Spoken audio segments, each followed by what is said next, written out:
No, okej, takí umelci boli pozorní, že to tam tak Takže keď sa ti mali tento kopec, tak voľa, keď sme chodili s jazdovkou.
že aby len ona poslala. A my sme na konci, čo sme boli traši.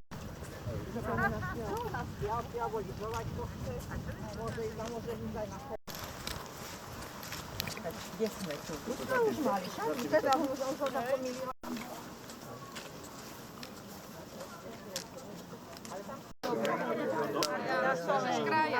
Daj si takové Hej, no máš. A táto, čo je? A ešte tapier. To je naša národnianka. Zdravia.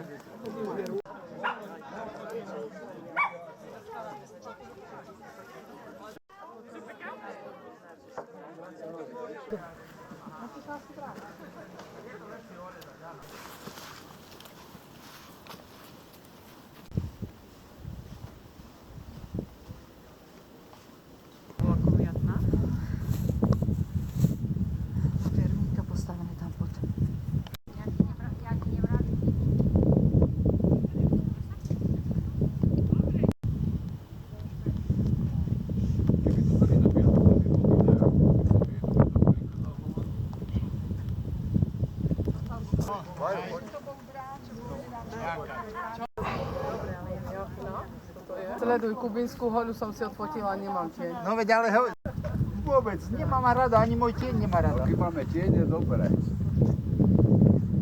Ideme sa fotiť? Ideme sa potiť? Nebudu nedási, je tak po... Kde sa vytrefí?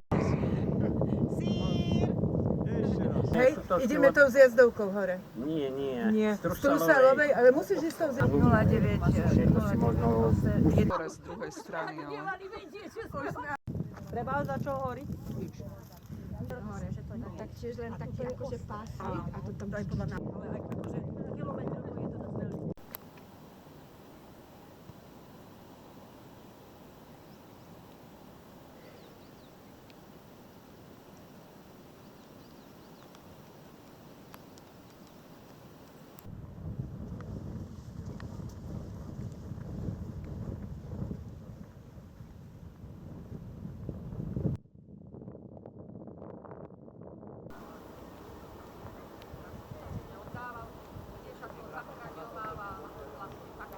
Ktorý ročník tento rok bolo trnkobranie a ako sme to zorganizovali v tento rok bez snehu? No, bol to 21. ročník, to ešte kedysi slepec Jožo Buroš založil s kamarátmi, takže pokračujeme v tej tradícii. Samozrejme je to zimný prechod, to znamená bežkársky, ale už posledné roky snehu nie je, tak chodíme peši. Chvála Bohu, bol mrázik, tak nám všetko zamrzlo, takže blato nebolo. No tak sme obišli tú kratšiu trasu, nešli sme až do Komiatnej, ale tých 14 km na Hrádok. Bolo nás okolo 100 celkom, počítali sme so 70, chvála Bohu, prišlo ešte viacej. Mali sme pochystané všetko, aj na tých viacej ľudí, takže každému sa ušlo. Myslím si, že prevážna väčšina, možno 98% ľudí bolo spokojných s tým, čo sa pripravilo a ako to prebehlo.